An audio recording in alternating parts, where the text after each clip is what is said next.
I'm Dan Drake. This is Front Up on Geno TV and Channel 99. We have Sheila Lucy back with us, the Harbor Master. Thank you, Sheila, for coming. You're welcome. Thanks for having me. Nice to see you. Nice to see you as well. I thought it was time for an update on what's going on out on the water. Okay, well, after the summer. Yeah, season's kind of wrapping up. A lot of boats pulled out for the storm over Labor Day weekend.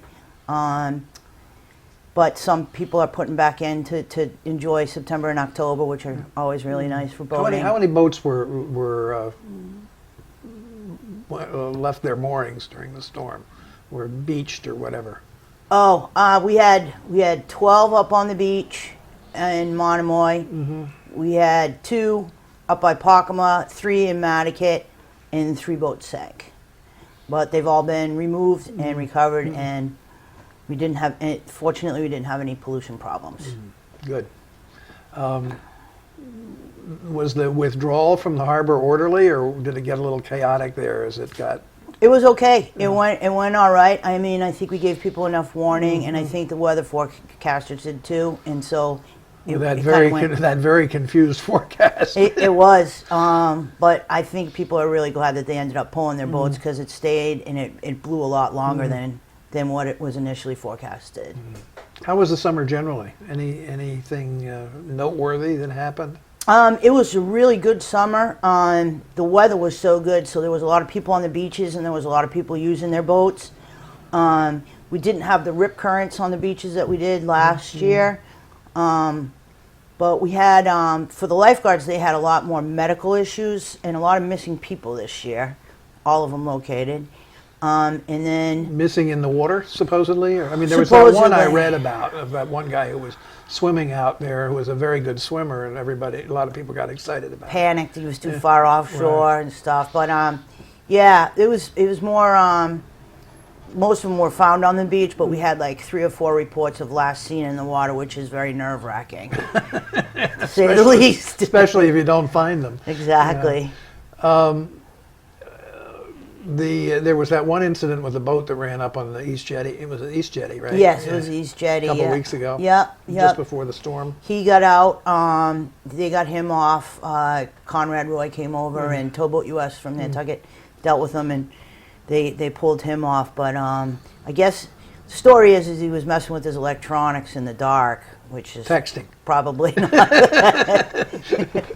not the smartest move to do. Yeah. Interesting. We talked last time you were on, I think, about crowding in the harbor and the problems with anchoring on the horse shed and so forth. Were you able to solve that problem this year, pretty much? We were. We didn't have any issues this year. Race week was tough. We had to spend a lot of time out there enforcing it. Sent a lot of people out to the Court of the Bay to anchor out there. But the no anchor buoys seemed to be working really well. And we just did a lot more patrolling and stayed out there and stayed on it to try to help, do our part for the eelgrass and scallops. How did, as far as you know, there weren't any real incidents then involving? No. They weren't, and people are getting way more understanding about it. First, we used to have a problem with people that came from off island to come and they didn't understand it. And they fought with us, but when we explained to them that this is our, these are our shellfish beds, and they have to be considerate of that for the people that live here year-round and depend on them, and we basically didn't give them an option. So, a little lead pipe or something. What about you mentioned in connection with the boats that were beached during the storm, there weren't any pollution issues. Are people generally being more respectful of the harbor, you think?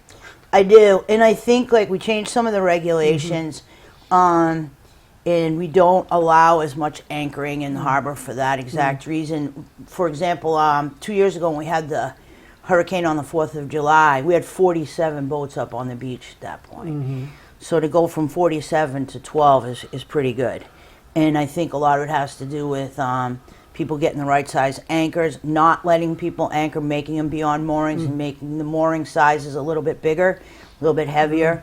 I think it's working out well. What about from the standpoint of pollution and throwing things in the harbor. Yeah, I think we've gotten a lot better about that because we are, again, out there a little bit more, and we're really enforcing it and making a big deal about it. And like the gray water thing is a big deal, and I think those cards that you guys gave us to hand out to people meant a lot, and people really took them and Took it to heart. Yeah, and it helped quite a bit with education. Good.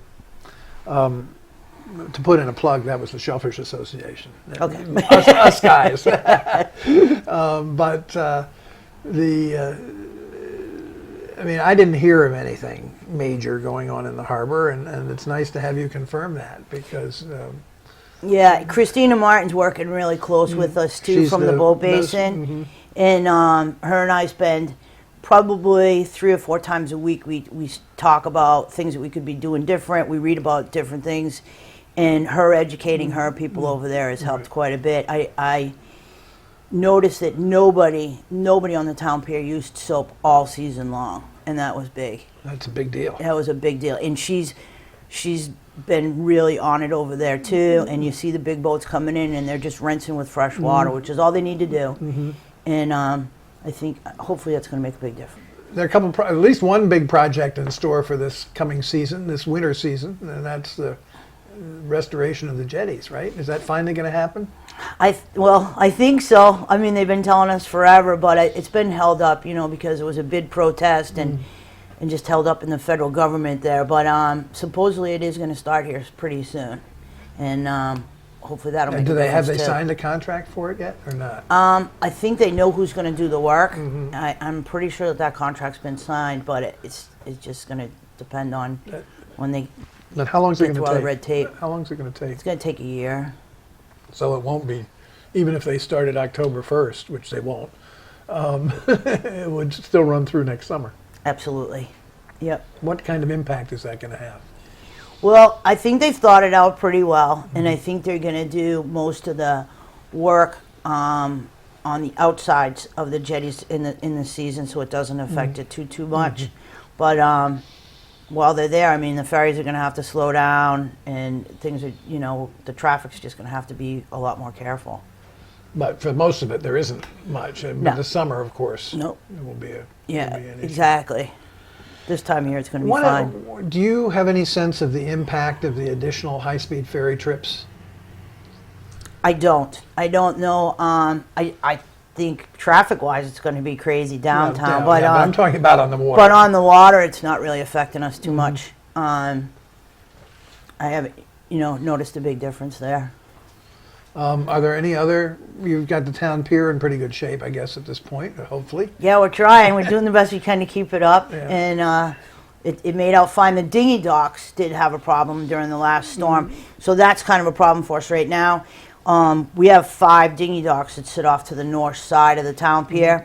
The pipes that hold those up snapped during the storm over Labor Day, so we had to remove them. So now all the dinghies are on the south side. So we're begging people, if they're not using their dinghies, to get them out of the water because it's super crowded down there right now. But were these vertical pipes or horizontal? Yeah, the pipes that are jetted into the sand to hold them in place. Yeah, and they snapped. They did. Amazing. Yeah, 4-inch pipe. So that was a lot of weight and a lot of pressure, but the wind out of the northeast on that pier is just horrifying. Right. It just doesn't do well. There's nothing to slow it down. Well, it's true. The whole waterfront. Right? Exactly. Basically, it comes right down the harbor. Right down the chute, right. Issues such as dredging. Are there any dredging? I mean, Pulpus Harbor is supposed to be dredged, isn't it, one of these days? Exactly. Yeah, Pulpus Harbor really needs it too. We had a really tough time marking that with buoys this year, just to get the people in and out safely. I don't know that we're going to be able to pull it off another year if we don't get the dredging done. Because we had 2.5 feet at low tide, which is not much. good. It's not much. No. As a graduate of the Coast Guard, how's the Coast Guard doing here now? They're doing really good. Are they? They had a new guy came in, and there's a new guy coming in at the end of September. He's coming from California, but I was stationed with him I was at the 8th Navigation Team in Woods Hole, and he was on a ship out there, and his name's Chris Switek. He'll be here September 30th. So, New officer in charge. right. Yeah, he's a Master Chief. Yep. Good. So we're looking forward to having him. But we had a great summer with them this year. They stayed busy, and they're doing a good job.